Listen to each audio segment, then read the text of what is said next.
संसदीय मर्यादाओं को बुलडोजर के नीचे कुचल रही है और प्रजातंत्र जो है उसको रौंद रही है।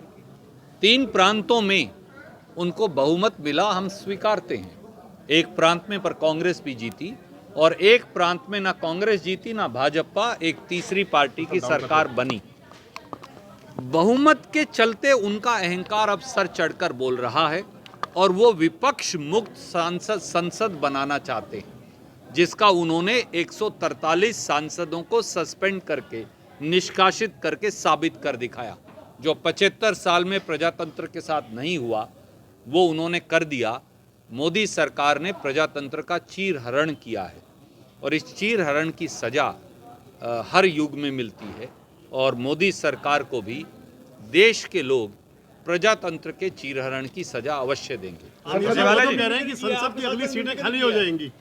आपके सांसद ने उपराष्ट्रपति जगदीप धनखड़ की। मैं आज आपसे एक बात पूछता हूं, जब इस देश के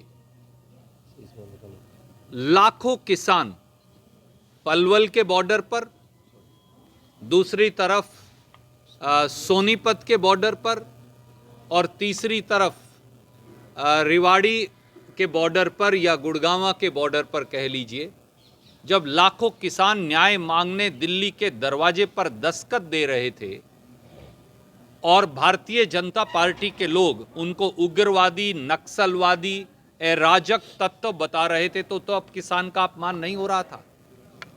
जब 700 किसान शहीद हो गए और भारतीय जनता पार्टी ने संसद के अंदर, लोकसभा और राज्यसभा दोनों में उनको श्रद्धांजलि भी अर्पित करने नहीं दी, एक सांसद खड़ा नहीं हुआ, प्रधानमंत्री खुद खड़े नहीं हुए, तो क्या किसानों का, शहीद किसानों का अपमान नहीं हुआ था?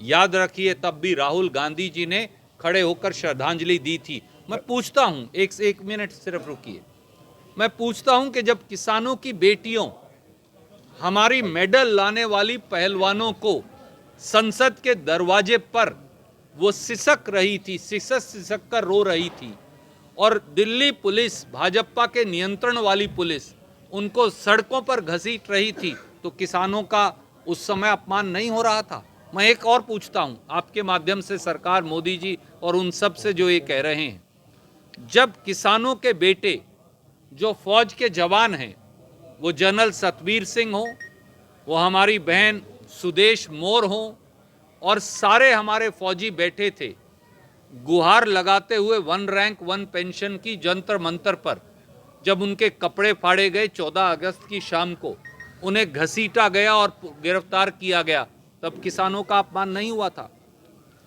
पद की गरिमा जाति से नहीं बनती मेरे मित्र, पद की गरिमा कर्तव्य के बोध से बनती है। और जब संविधान पर आक्रमण किया जा रहा हो तो हर प्रकार का विरोध जायज है। क्या आपको नहीं लगता कि कांग्रेस दुश्मन है? जिस तरह से राजस्थान में नुकसान हुआ, आपस में भिड़ते रहे, अब हरियाणा में कई सालों से भिड़ती रही है कांग्रेस। देखिए, मेरा ये मानना है कहीं कहीं वैचारिक मतभेद हो सकता है पर मनभेद नहीं होना चाहिए। वैचारिक मतभेद स्वस्थ प्रजातंत्र की परंपरा है। क्या आप चाहते हैं कि कांग्रेस भी भाजपा जैसी बन जाए, जहां वसुंधरा राजे जी निमंत्रण का इंतजार करती रहें, जहां ओम बिड़ला जी मुख्यमंत्री पद के निमंत्रण का इंतज़ार करते रहें, जहां पूनिया जी, चाहे वो अब कामयाब पूरे नहीं हो पाए हों, निमंत्रण का इंतज़ार करते रहें और एक पहली बार के विधायक को मुख्यमंत्री बना दिया जाए 7वीं श्रेणी से, 7वीं लाइन से लाकर, केवल इसलिए कि वो मोदी जी की स्टैंप के अनुरूप चलेंगे। राजनीति में पपेट्स को बनाना, जेबी मुख्यमंत्री बनाना, ये प्रजातंत्र के लिए शुभ संकेत नहीं। जो लोग जमीन से उठकर आए, भाजपा के कार्यकर्ताओं, हमें ऐतराज नहीं। यहाँ भी तो हमारे पंडित जी 40 साल तक नारनौल, महेंद्रगढ़ से लेकर चंडीगढ़ तक संघर्ष करते रहे, पर जब बारी आई तो एक लॉटरी खुली, उसमें श्री मनोहर लाल खट्टर का नाम लिखा मिला, जो कभी हरियाणा भाजपा के लिए जिन्होंने कभी काम ही नहीं किया था। कम से कम हर पार्टी को, हमारी पार्टी नहीं है, उनकी मर्जी है, वो किसी को बनाए, पर हर पार्टी को जो उनमें ज़मीन से जुड़े संघर्ष करने वाले लोग हैं उनको मौका देना चाहिए। कांग्रेस कम से कम ये नहीं करेगी। सुरजेवाला ने लड़ाई तो कांग्रेस में भी सीएम को लेकर ही है ना, जहां भी है सीएम। मैंने इसीलिए कहा प्रजातंत्र में मतभेद, वैचारिक मतभेद और प्रतिस्पर्धा स्वस्थ प्रजातंत्र का प्रतीक है। कल मुख्यमंत्री मनोहर लाल का बयान आया था कि भूपेंद्र सिंह हुड्डा को पुत्र मोह छोड़ देना चाहिए, जिस तरह से सोनिया जी ने पुत्र मोह छोड़ा। तो देखिए किसने कहा ये सीएम मनोहर लाल खट्टर ने सदन में कहा। पहले श्रीमान मनोहर लाल खट्टर जी को भी अपने दत्तक पुत्र दुष्यंत चौटाला का मोह छोड़ देना चाहिए, फिर हमसे सवाल